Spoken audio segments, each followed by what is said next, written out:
भारत माता की, भारत माता की।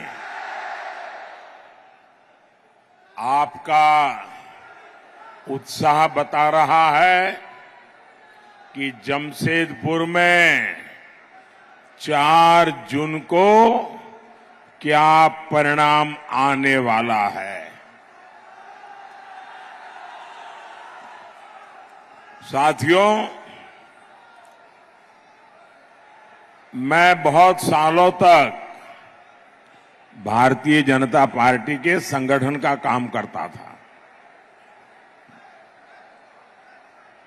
और कोई मुझे कहे कि चुनावी रैली है, सुबह 10-11 बजे रख लो, तो मैं हाथ जोड़ के कहता था, नहीं जी, 11 बजे कौन आएगा, ऐसा करो 1 बजे 2 बजे रख लो।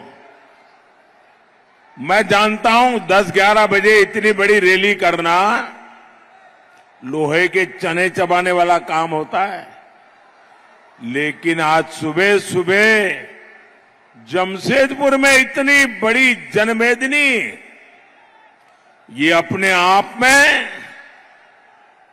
जन जागृति का एक नया पर्व मैं देख रहा हूं। मैं आपका बहुत बहुत आभारी हूं।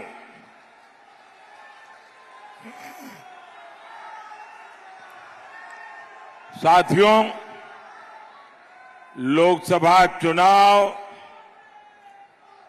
देश के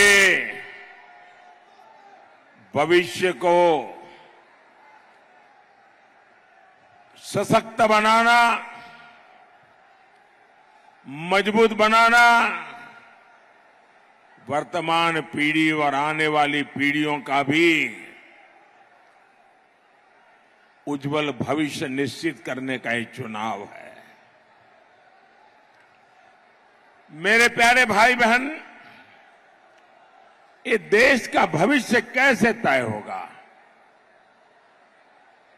मैं आपसे पूछता हूं। चुनाव में देश की अर्थव्यवस्था पर बात होनी चाहिए कि नहीं होनी चाहिए? जरा पूरी ताकत से मुझे बताइए। जमशेदपुर के लोग, पूरा देश आपको सुनेगा।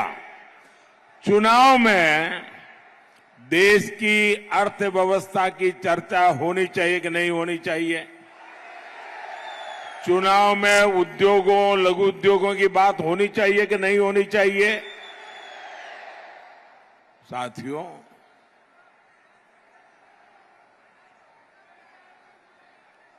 चुनाव में राष्ट्रीय सुरक्षा की बात होनी चाहिए कि नहीं होनी चाहिए?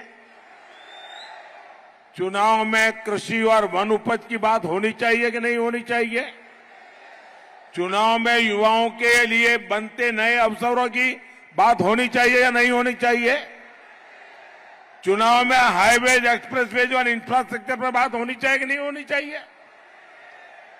लेकिन कांग्रेस वाले, जामुमा वालों को इन सबसे कोई मतलब ही नहीं है। इन्हें विकास का क ख ग ग भी मालूम नहीं है। और इनका तरीका क्या है? झूठ बोलो, जोर से बोलो, बार बार बोलो, इधर भी बोलो, उधर भी बोलो, खड़े खड़े बोलो, नाच नाच के बोलो, झूठी बोलो। और इनके मुद्दे क्या है? गरीब की संपत्ति का एक्सरे करेंगे, उसे छीनेंगे, एससी, एसटी, ओबीसी का आरक्षण छीनेंगे, मोदी जी को रोज नई नई गालियां देंगे। क्या इससे ज्यादा आगे ये सोच ही नहीं सकते क्या? इंडिया अलायंस वाले आपसे झूठ बोलते हैं। इनकी सच्चाई पूरा देश जान गया है। इसलिए पूरा हिंदुस्तान कह रहा है, फिर एक बार, फिर एक बार, फिर एक बार, फिर एक बार। साथियों, झारखंड जैसा राज्य खनिज संपदा में इतना अमीर है, इतना अमीर है, आप कल्पना नहीं कर सकते। लेकिन फिर भी यहां इतनी गरीबी क्यों है? दुर्भाग्य देखिए, आज झारखंड शब्द आपके कान पर पड़ेगा, झारखंड का नाम सुनते ही कौन सा दृश्य सामने आता है? एक ही दृश्य सामने आता है, नोटों के ढेर। झारखंड सुनते ही नोटों के पहाड़ देखने को मिलते हैं। याद करो हर पल, भाई कौन झारखंड? अच्छा अच्छा, वो नोटों के ढेर पकड़े गए थे, वो अफसर जेल में है, वो मुख्यमंत्री जेल में सड़ रहे हैं, वो। भाइयों बहनों,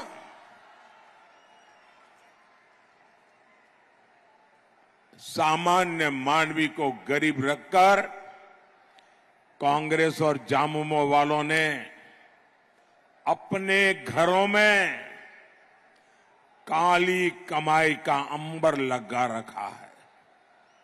साथियों, कांग्रेस, झामुमो और आरजेडी जैसी पार्टियों ने हमारे झारखंड को हर मौके पर लूटा है।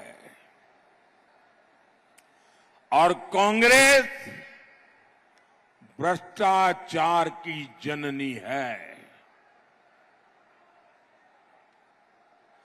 कांग्रेस ने 2G घोटाला किया, कोयला घोटाला किया, अनगिनत घोटालों में कांग्रेस ने लूट के रिकॉर्ड बनाए।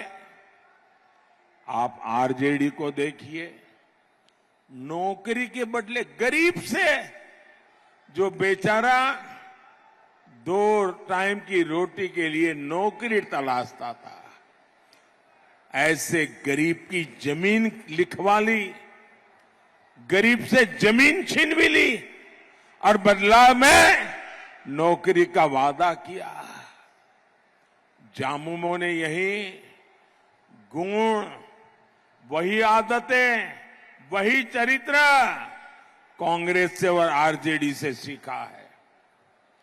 झामुमो ने झारखंड में जमीन घोटाला किया और इन लोगों ने किसकी जमीनें हड़पी?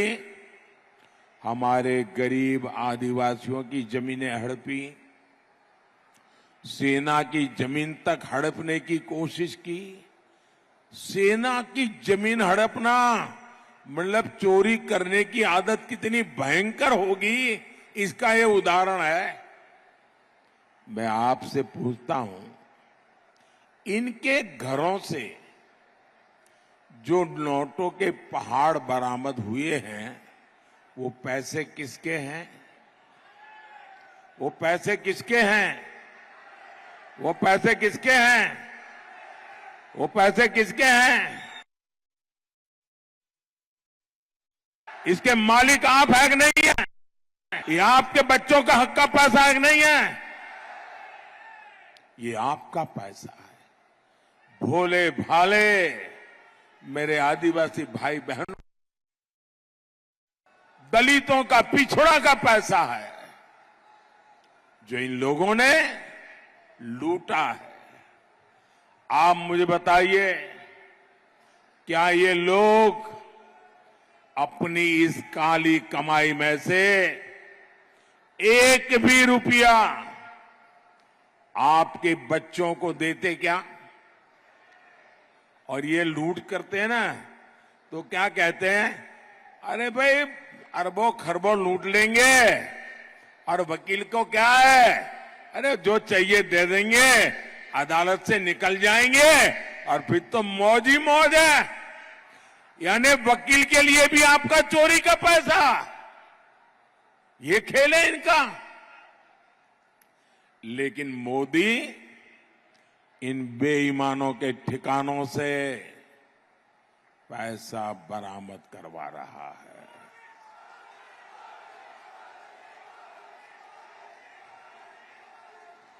लेकिन मेरे झारखंड के भाई बहन, ये जो नोटों के पहाड़ में पकड़ रहा हूं ना, मैं आपको गारंटी देता हूं, मैं सरकार की तिजोरी में ले जाने के लिए नहीं कर रहा हूं। मैं ये खोजूंगा ये पैसे किसके थे, उसको उनको क्यों देना पड़ा, कैसे दिया था, और अगर ये पक्का हो जाएगा हाँ इन्हीं के पैसे हैं, ये सारे पहाड़ के रुपये है ना, मैं उन सब गरीबों को लौटा दूंगा। ये पैसा आपका है। मोदी इसके लिए कानूनी सलाह ले रहा है, मैं रास्ते खोज रहा हूं कि जो गरीब का पैसा है, जिसके हक का पैसा गया है, वो पैसा उसको वापस कैसे मिले। साथियों, पूरी दुनिया जानती है कि देश की प्रगति के लिए उद्योग जरूरी है। जमशेदपुर का तो नाम ही जमशेदजी टाटा के नाम पर है, लेकिन कांग्रेस पार्टी उद्यम करने वालों को देश का दुश्मन मानती है। उसके नेता खुलेआम कहते हैं, जो कारोबारी हमें पैसा नहीं देते, हम उन पर हमला करते हैं। यानी कांग्रेस और जामुमो जैसे दलों को देश के उद्योगों से मतलब नहीं है, उन्हें अपने भ्रष्टाचार और वसूली से मतलब है। भाइयों बहनों, मैं आज एक गंभीर विषय को स्पर्श करना चाहता हूं, क्योंकि मैं आज उद्योग की धरती पर खड़ा हूं और मेरे आदिवासी भाई बहनों के बीच खड़ा हूं। मैं जरा कांग्रेस को, उनके साथियों को, जहां जहां उनकी सरकारें हैं, चाहे तमिलनाडु में हो, केरल में हो, कर्नाटका में हो, तेलंगाना में हो, पश्चिम बंगाल में हो, हिमाचल में हो, मैं उन मुख्यमंत्रियों को चुनौती देता हूं, और जरा समझ ले मेरी चुनौती को। ये मेरा पॉलिटिकल स्टेटमेंट नहीं है, ये मेरा चुनावी स्टेटमेंट नहीं है। मैं बड़ी गंभीरता से एक विषय को छेड़ना चाहता हूं, और जो मीडिया वाले अपने आप को बड़ा खैरखा मानते हैं, अपने आप को न्यूट्रल मानते हैं, वो जरा इनके मुख्यमंत्रियों को जाकर के सवाल पूछे। ये उनके शहजादे आए दिन उद्योगों का विरोध करते हैं, उद्योगपतियों का विरोध करते हैं, निवेश का विरोध करते हैं। आने वाले दिनों में कौन उद्योगपति उनके राज्य में जाकर के पूंजी निवेश करेगा? उन राज्यों के नौजवानों का क्या होगा? ये महाराष्ट्र में जो लोग चुनाव लड़ने के लिए हमारे सामने हैं, क्या वे शहजादे की इस भाषा को मान्य करते हैं क्या? सारे निवेशक जो मुझे मिलने आते हैं वो कहते हैं साहब हम इन राज्यों में नहीं जाएंगे क्योंकि वहां तो हमारे विरोधी विचारधारा है, निवेश की विचारधारा, विरोध की विचारधारा है, उद्योगपतियों को गालियां दी जाती है। मैं उन राज्यों के नौजवानों को पूछता हूं जो शहजादे की भाषा को सुनकर के कौन उद्योगपति उन राज्यों में आएगा? वो 50 बार सोचेगा कि शहजादे की ये नीतियां हैं तो उनके मुख्यमंत्री भी वैसा ही करेंगे, हमारा उद्योग पैसे तो लग जाएंगे, बर्बाद हो जाएगा। और फिर चिल्लाना मत कि हमारे यहां से उद्योग चले गए, फलाने राज्य में गए, टिकने राज्य में गए। ये आपके शहजादे की भाषा के कारण आज दुनिया से इतने उद्योगकार आ रहे हैं, आपके राज्य में आने को कोई तैयार नहीं है, निवेश करने को तैयार नहीं है। और मुझे, मेरे लिए हिंदुस्तान के किसी भी कोने का नौजवान वो मेरा अपना है। मैं उसके अधिकारों को कोई छीन ले, ये मुझे स्वीकार्य नहीं है। और इसलिए कांग्रेस के, इंडिया अलायंस के, टीएमसी के ये जितने मुख्यमंत्री हैं वो स्पष्ट करे, ये जो शहजादे की भाषा है, उद्योगकारों के खिलाफ जो बोला जा रहा है, उद्योगों के खिलाफ बोला जा रहा है, निवेश के खिलाफ बोला जा रहा है, देश के नौजवानों की जिंदगी तबाह करने की भाषा बोली जा रही है, क्या ये सारे मुख्यमंत्री उससे सहमत है कि विरोध में है? कोई निवेशक उनके यहां नहीं आएगा और फिर दूसरे राज्यों में चले जाएंगे और आप रोते बैठोगे और आपके राज्य के नौजवानों को पलायन करके उन राज्यों में जाना पड़ेगा जहां उद्योग लग रहे हैं। भाइयों बहनों, ये कांग्रेस की भाषा, ये शहजादे की भाषा पूरी तरह नक्सली भाषा है। हमें झारखंड को बचा करके रखना है। साथियों, परिवारवादी इंडी गठबंधन वालों ने सबसे ज्यादा नुकसान दलित, पिछड़ा और आदिवासी समाज का किया है। खरसावां और गुआ गोली कांड को कौन भूल सकता है? कांग्रेस सरकार ने आम लोगों को, आदिवासियों को यहां सामूहिक नरसंहार किया था। कांग्रेस को आदिवासी समाज ने नफरत रही है। आजादी की लड़ाई में हमारे आदिवासी समाज ने कितने बलिदान दिए, लेकिन कांग्रेस ने किसका इतिहास पढ़ाया? केवल एक परिवार का। जब बीजेपी सत्ता में आई तो हमने आदिवासी गौरव के लिए दिन रात काम किया है। हमने भगवान बिरसा मुंडा की जयंती पर जनजातीय गौरव दिवस मनाने की शुरुआत की। आज हम देश भर में आदिवासी सेनानियों के म्यूजियम बना रहे हैं। हमने पहली बार एक आदिवासी महिला द्रौपदी मुर्मू जी को देश की राष्ट्रपति बनाया है।